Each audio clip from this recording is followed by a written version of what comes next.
بسم اللہ الرحمن الرحیم، اللہ کے نام سے جو رحمان اور رحیم ہے۔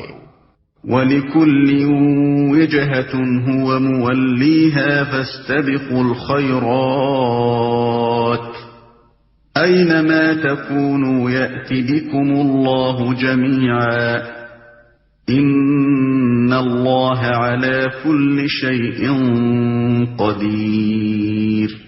ہر ایک کے لیے ایک رخ ہے جس کی طرف وہ مڑتا ہے، بس تم بھلائیوں کی طرف سبقت کرو، جہاں بھی تم ہوگے اللہ تمہیں پا لے گا، اس کی قدرت سے کوئی چیز باہر نہیں، بس تم بھلائیوں کی طرف سبقت کرو۔